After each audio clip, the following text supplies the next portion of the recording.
James Emmett here for Sports Business Journal and Leaders in Sport at Stagwell Sport Beach, and I'm with Olympic champion, founder, CEO of Grand Slam Track, Mr. Michael Johnson. Michael, how are you doing? I'm doing great to be here. So, Michael, what's the state of play with Grand Slam Track? We've just come to the end of the first season now. We had the news that the LA event wasn't going to take place as planned. Give us your top-line view on state of play. Yeah, we're very pleased with this first season.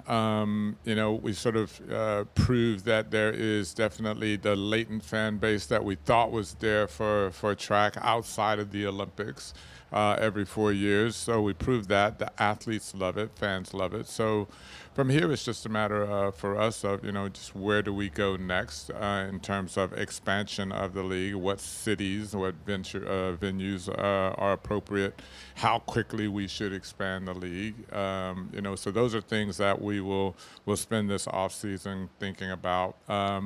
One of the things that is a real bright spot for us in this season that was a surprise is just the engagement of our content. When you think about track as a sport, it's sort of perfect for today's audience. 2/3 of our races take place in under 1 minute. So that content performs really, really well on social because as opposed to a basketball game or a football match where you take one highlight, which is, sort of, oh, wow, that happened, and you put it on social. It's not the entire story of the whole game.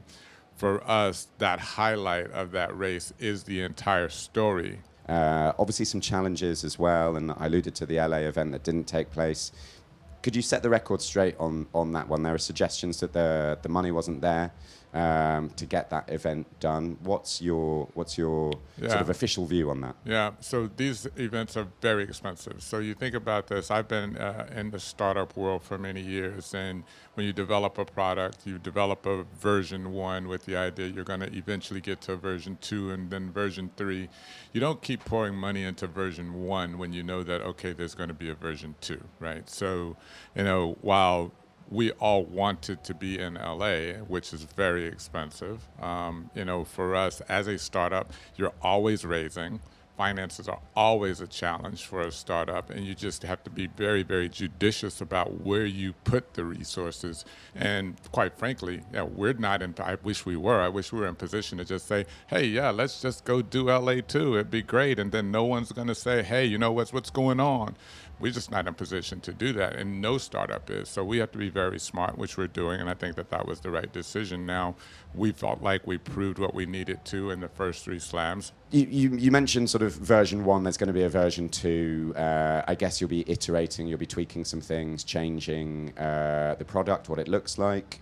Can you give us a glimpse of what some of those changes might be, the feedback that you're getting from investors and would-be investors? Like, how can you change this so it's better next year? Yeah, I think, the product itself, was, the response to it has been great. Our television partners, we're televised in over 200 countries around the world. Our television partners have been thrilled with what we've produced this year. Our fans seem to love it. Athletes absolutely love it. So I think it's a matter of just some small tweaks in terms of the product itself. I think the bigger issue for us is just a matter of where we go with right. it. That's the main thing. What markets will be appropriate for expansion, what markets will be appropriate for us to take the events to. I think there's some things that, we tested some things this year that were very interesting that we need to think about, around the events themselves. There's all sorts of opportunities once we are already set up in a city, in a venue for a few days. There are already all sorts of other opportunities that could, you can build and hang off of that. But you have to be really, really careful in those situations to make sure you're keeping the main thing. And so, those are the sorts of decisions that we need to make over the offseason. Always keep the main thing. Very wise, that. We had Noah Lyles in here yesterday on the SPJ and Leaders podcast as well. And he was kind of doing the rounds here at Sport Beach. And he talked about Grand Slam Track. He talks a lot about Grand Slam Track. He does talk a lot about Grand Slam Track. I appreciate that. All publicity is good publicity, right? But he did say, I guess, I sort of told you so. I knew it wouldn't work. Has it not worked? Well, pertaining to the LA event not happening. We had three events. We planned 4. That's the world we live in, Yes. I guess. So look, when my first Olympics was 1992.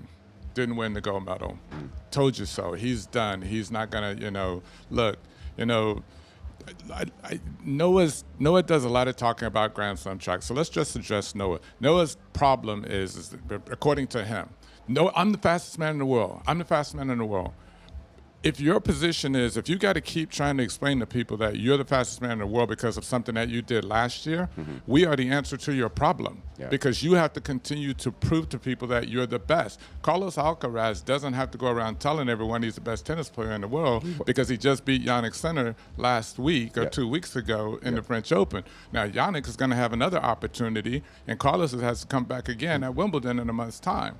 But the problem with track has always been that if you rely on one big event every 4 years to prove that you're the best, you're going to have a problem, and that's why you're undervalued. That's why, Noah has the problem that he has. He's saying, hey, I want my own shoe. Why don't I have my own shoe? Because you can't show value because you're in an event that only takes place every 4 years. The wider point, right? You must want the fastest people in the world to compete at the Grand Slam track, right? And the sell to athletes. Look, I'm gonna because that's the question I get all of the time. Well, you don't have this person, you don't have that person. Yeah. Look, if I have Noah, that's not gonna make a league, No. right?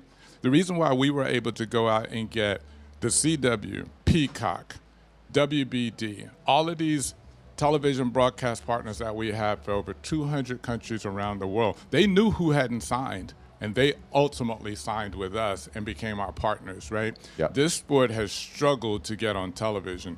We got it there, widely distributed and more widely distributed than any track product in the history of the sport because we have a collection of the best athletes. You don't have to have all of them. You're probably not going to get all of them in year one. If the expectation is that I have to get all of the best athletes, every single one of them, and if you're missing one, then you're going to fail. That's a ridiculous premise, right? That's a ridiculous premise. We got all of the athletes. We have over 50% of the medals from Paris last year. That's why we have the broadcast partners that we do. Grand Slam track now having entered the scene and been a positive disruptive force, I would say. It looks like World Athletics are sort of pulling their finger out and trying different things as well. They've got their new event coming up in Budapest. Hopefully a rising tide floats all boats, right? What's your view on the state of play in athletics at the moment? Yeah, I think you're right. I think that there's a lot more positive energy around this sport than we've seen in quite some time. Typically, in a year post Olympics, which we are now, you're not hearing anything at all about this sport, and I would like to think that Grand Slam track has a lot to do with that. I think that the Sprint series on Netflix had a lot to do with that. Great Olympics last year in Paris. But I think a lot of the athletes in this sport are doing a great job themselves of actually branding themselves and trying to get out there. And they're doing that out of necessity because they don't have a league necessarily that supports them in that way. And that's what we've done. And it's been a great partnership with us, with Grand Slam track and our athletes, because they need a platform. They need a platform to compete on, but they also need a platform from a support standpoint to build their brands and notoriety outside of just once every 4 years. Michael Johnson, thank you very much indeed. Thank you. Appreciate it.